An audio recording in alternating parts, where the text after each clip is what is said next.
y'all, I'm back with the viewer's pick book review of Bring On the Blessings by Beverly Jenkins. Stay tuned. Welcome back to Books with Kimberly. Don't forget to like, comment, share my channel, and subscribe. Y'all, I am celebrating Black History Month by reading books by Black authors all month long. Y'all know this is not hard for me to do because 90% of the books that I read within the entire year are by Black authors, are books that highlight Black characters that I can relate to.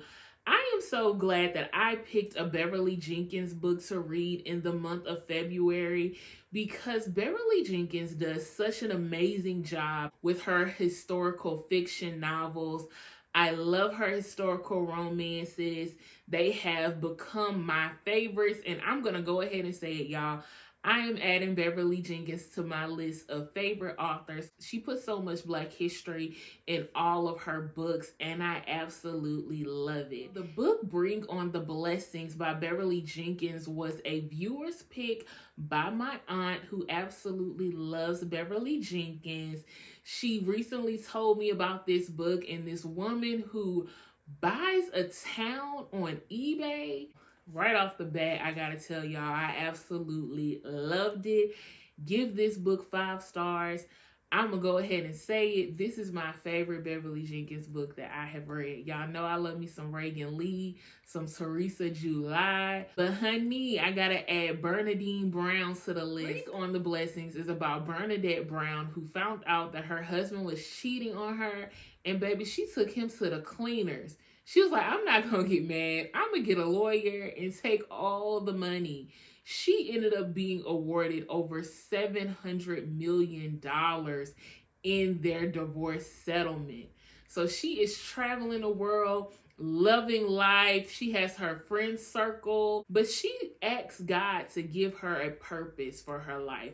Something to do with this money. She loves the traveling, but she wants to do something more fulfilling. And as she's watching TV, she sees this commercial for a town. Henry Adams is on sale for $3 million, and it is a historically Black town. It was a town of over 600 people, and now it's only 52 people. And so the mayor, Trenton July, has put the town on sale on eBay. Bernadine sees this commercial as a sign from God, and she purchases this town. She also has a vision to turn this town into a place where foster families and foster children can live and learn and be acclimated into society. She wants to foster young children and provide them with families to give them that balance and love that they need. Y'all, this book had me at the beginning because I think that's such a beautiful story, a beautiful purpose. And to see this Black woman go to this town and not just speak about it, but be about it, I thought was amazing. She comes in. At first, people were wary. They thought that Trenton had sold this town to a white woman. When they found out that Bernadine was Black, she got a standing applause, and they were here for helping her with her mission of bringing in these foster children, foster families, and even some of the citizens ended up becoming foster families. She brought jobs to Henry Adams. I love that this story also highlights some of the characters in other books because these are descendants of them. I mentioned earlier loving Teresa July. Trenton July is a descendant of the July family. His grandmother was once the mayor, Olivia July, which I have to go and read that book about her. And then we also have a descendant of Dick's Wild Horse as well, who moves to Henry Adams to be a foster parent. Y'all, I love Bernadine.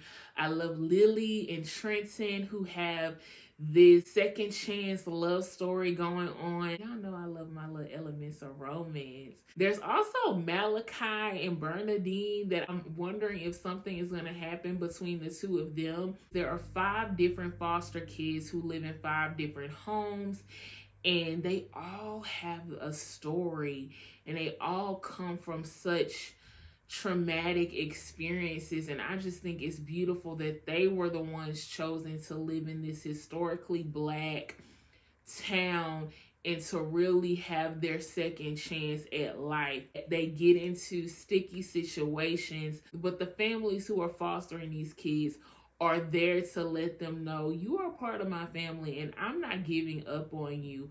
And I just love how hard they fight for these kids and how much they are willing to do to make sure these kids feel loved and supported. I absolutely love this book, y'all. I think it was so perfect to read in the month of February for Black History Month, especially this book being about a historically Black town. I recommend that all of you read this book. Again, shout out to my aunt for recommending this book, and I cannot wait to get to the second book in this series. I am encouraging you to read books by Black authors in the month of February. I know February is like literally almost over, but it's never too late to highlight those authors who are telling the beautiful stories of Black people.